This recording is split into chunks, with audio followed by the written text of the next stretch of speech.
그래서 저희 같은 경우도 솔직히 오늘 그렇잖아요. 오늘 되게 컨디션이 안 좋고 좋지 않은 일들이 있었지만은 그래도 어제 저희 처음으로 많은 분들이 최고 기록을 경신한 날이기 때문에 우리가 오늘 너무 멋진 강의가 안 나올 수도 있고 어려울 수도 있겠지만은 그분들을 위해서 뭐 하나라도 더 하자라는 그 식으로 만들게 되면 이런 것들이 헌신과 기적을 만들어내는 힘 같더라고요. 그래서 이렇게 명분이 중요하고 꼭 성공하는 조직이나 성공하는 위대한 리더들은 항상 이 명분에 따라 움직였던 것 같습니다. 그 다음 보면 수평 조직. 저희가 가장 원하는 게 수평 조직이잖아요. 특별히 어떤 사람이 뭐 대표나 아니면 어떤 위치를 가지고 있다 하더라도 그 사람이 어떤 권위로서 무슨 일을 처리하는 게 아니고 이런 수평적으로 모두가 다 발언권이 있고 모두가 다 주인같이 모두가 리더가 될 수 있는 그런 회사들을 만들고 저희가 지금 그렇게 하려고 노력을 하잖아요. 그 이유는 수평은 빨라요. 수직은 느리고. 예를 들어서 일반 이제 제조업 회사나 이런 회사 같은 경우는 제가 어떤 아이디어가 있어서 대표님한테 얘기를 하는데 최소 일주일은 걸리겠지만은 우리 같은 조직은 아이디어가 있으면은 너무 반가운 얼굴로 와 이런 생각을 했다고 하고 우리는 그걸 보고 이게 정말 기발한 생각이면 같이 축하해주고 모든 사람이 공유하는데 10분이 안 걸릴 것 같아요. 그럼 10분과 일주일 아니면 10분과 한 달의 차이는 이게 쌓이다 보면 쫓아올 수 없는 그런 문화가나 아니면 힘이 되는 거거든요. 그래서 저희가 수평으로 가고 거기에 있는 특별한 위계질서나 이런 것들을 타파를 해가면서 가는 그런 조직으로 또 그런 문화로 우리가 이렇게 나아가고 있는 것 같습니다. 그 다음에 적극적으로 체계적이고 끊임없는 쓰레기를 청소하라. 지나치게 복잡한 시스템과 절차를 상대로 총력전을 펼쳐라. 우리가 이제 어떤 걸 만들기 시작을 해요. 그 만든 거에 대해서 매뉴얼이 생기기 시작을 하고 그 매뉴얼을 체크하는 사람이 생기기 시작을 하고 이게 처음에 잘 돌아가기 위해서는 수많은 매뉴얼들이 만들어지기 시작을 하거든요. 근데 이제 이것들이 이게 잘 돌아가기 시작을 할 때 이 매뉴얼을 그대로 지킬 것인가, 이 매뉴얼을 수정 보완하는 게 아니고 이 매뉴얼을 다시 없애버리고 다시 간편하게 한 줄이나 두 줄 정도로 다시 만들어야 돼요. 그러니까 모든 일에는 새로 시작하고 이게 안정화 단계까지 갈 때는 항상 이런 절차와 시스템들이 많이 생겨요. 하지만 이제 궁극적으로는 이제 모두 그 일이 익숙하게 되면 그 사람한테 권한 위임을 하고 이 시스템과 절차를 폐기를 하는, 생산과 폐기를 계속 반복을 하는 그런 일들을 자주 일어나야 그 조직이 빨라지고 유연해지고 그 훌륭한 서비스를 할 수 있는 조직이 된다고 톰 피터스는 얘기를 하고 있습니다.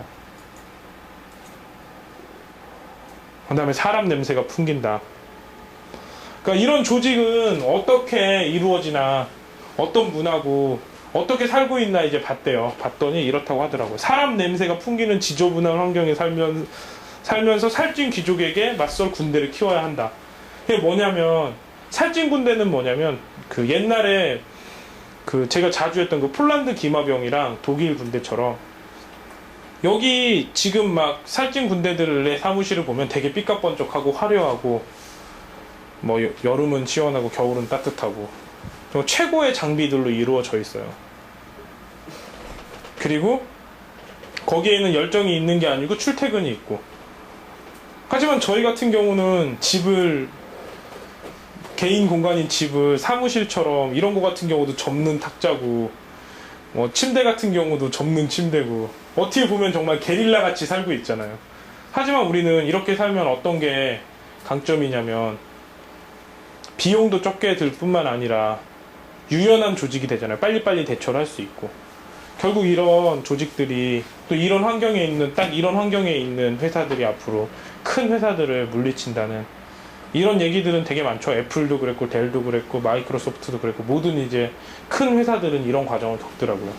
그리고 또 이렇게 이제 멋있게 커지고 살찐 군대가 되면 다시 또 추락을 하고 다리 차고 기우는 것처럼 GM도 처음에 시작할 때는 이렇게 시작을 안 했고 포드도 그렇게 시작하지 않았지만 이게 다 차고 살찐 군대가 되니까 혁신에 있는 작은 조직 현대나 뭐 이런 자동차 뭐 도요타나 이런 데에 또 밀리잖아요. 또 도요타로 이렇게 많이 이렇게 올라가게 되면 또 다시 내려가게 되고 항상 저희는 이런 식으로 회사를 만들고 이 회사가 커지면 이 회사를 뭐 예를 들어서 다른 데 M&A를 시키거나 아니면은 그거에 대해서 다시 한번 더 쪼개가지고 더 이런 조직들을 계속 키워나가면서 회사를 하게 되면 저희에게 더 많은 부와 명예가 올 것 같습니다. 그 다음에 텃밭왕을 총살한다. 그 텃밭왕, 아까 말했던 그 텃밭왕들, 그 공개 처형이라는 말이 되게 중요하거든요. 예를 들어서 정치를 일으켰다거나 이런 그 혼자서 일을 쌓아놓고 처리하지 않았던 사람들, 그 다음에 그 자기가 얻고 싶은 거에 비해서 실력이 부족한데 그것들을 자꾸 다른 이유로 해결을 하려고 했던 사람들, 그런 사람들은 그냥 이렇게 조용히 불려서 끝나는 게 아니고 모든 사람들 앞에서 그 일 진행 상황이나 그 겪었던 일들을 전부 다 얘기를 하고 그 사람들 앞에서 이제 이 사람의 거취 문제를 결정을 하라라는 내용이었습니다. 역시 이것 또한 우리가 실천하고 있는 것 중에 하나인 것 같습니다. 그 다음에 협력에 대한 막대한 보너스. 그러니까 협력의 2인자들, 누가 정말 잘 협력을 하는 사람한테는 막대한 보너스라는데, 그 막대한 보너스가 어느 정도였냐면 100만 달러였다고 하더라고요. 10억. 하도 부서끼리 경쟁을 많이 해서 어떤 회사 사장이 실제로 가장 많이 협력했던 사람 불러서 10억을 줘버렸대요. 그러니까 저희 회사도 이래야 되지 않나. 가장 협력을 많이 하는 사람, 가장 이제 굳은 일이라고 하기보다는 가장 뭐 업무, 다른 사람 업무를 도와주고 자기 일을 잘 해냈던 사람한테는 멋진 곳에서 가장 큰 보너스를 주는 게 좋을 것 같더라고요. 대신 혼자서, 만약에 내가 혼자서 일을 다 처리하고 다른 사람한테 일을 나눠주지 않고 개인 플레이하고 독불장군을 하는 사람은 공개 처형을 하고, 이게 앞으로 저희 회사의 문화가 됐으면 좋겠습니다.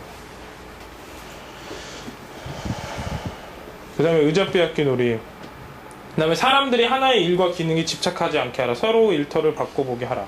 그러니까 저희가 이제 계속 이제 그런 일들을 좀 할 거거든요. 누가 블로그 같은 것도 다른 사람이 한 번씩 올려보기도 하고, 그 다음에 영상 같은 것도 찍어보기도 하고, 또 편집도 해보기도 하고, 마케팅 같은 것도 여러 가지 여러 사람들한테 맡겨보기도 하고. 그래서 아마 저희가 이제 어떤 큰 결정을 내릴 때는 하던 일을 멈추고 모두가 모여서 회의를 하는 이런 문화가 아마 여기서, 이거를 제가 하려고 그런 회의도 모두 모여가지고 하거든요. 이게 뭐 개발하고 상관이 있든 경영하고 상관이 있든 마케팅하고 상관이 있든 뭐 이런 걸 다 떠나서 모든 사람들이 다 모여서 이걸 처음에 설계하는 과정을 지켜보면 이런 여러 가지 일을 한 번에 했던 그런 효과가 날 것 같더라고요. 그래서 저희 같은 경우는 특히 그런 걸 많이 하죠. 어떤 것들이 처음에 시작을 하게 되면 모두가 모여서 각자 서로의 의견을 듣고 그 일을 추진하기 전 단계까지 만드는. 근데 옛날 회사 같은 경우는 기획팀에서도 기획을 하고 그 일을 그냥 쪼개가지고 나눠줘요. 그래서 이 사람들이 이 일을 하고 이 일이 도대체 뭐라는 건지 잘 모르고, 그 다음에 세상이 이제 자꾸자꾸 이제 환경은 변하니까 이 기획이 수정될 때마다 큰 혼란이 일어나더라고요. 그래서 저희 같은 경우는 이런 것들 또한 많이 신경 써서 앞으로 저희가 하는 수많은 서비스들을 그 환경에 맞춰서 잘 대처하는 유연한 조직으로, 또 유연하게 반응을 하면서 토탈 솔루션을 제공할 수 있는 회사로 만들었으면 좋겠습니다. 아이들의 세상. 아이들을 지지하라. 늙어빠진 텃바닥을 몰아내라. 톰 피터스가 생각하는 건 딱 두 가지인 것 같아요. 세상에서 일을 낼 사람은 딱 두 부류인 것 같아요. 하나는 우리같이 젊은 사람들이고, 저도 늙은 거예요, 이제 20대. 또 하나는 여성분들. 그러니까 20대 여성분들이 일을 벌릴 확률이 높겠죠. 이제 이런 식으로 얘기를 하더라고요. 경력이나, 지금 우리 경력이나 어떤 스펙들을 놓고 보면 그거잖아요. 그러니까 우리가 지금 누가 가장 산업화 시대에 맞는 사람을 뽑기 위해서 농사 경력이 긴 사람을 뽑을 필요는 없잖아요. 차라리 아무것도 모르는 게 낫지. 그래서 이제 그런 스펙들의 그런 장단점을 보완하면서 오히려 젊고 패기 있는 사람들 위주로 팀을 짜는 게 낫다라는 얘기를 하고 있습니다.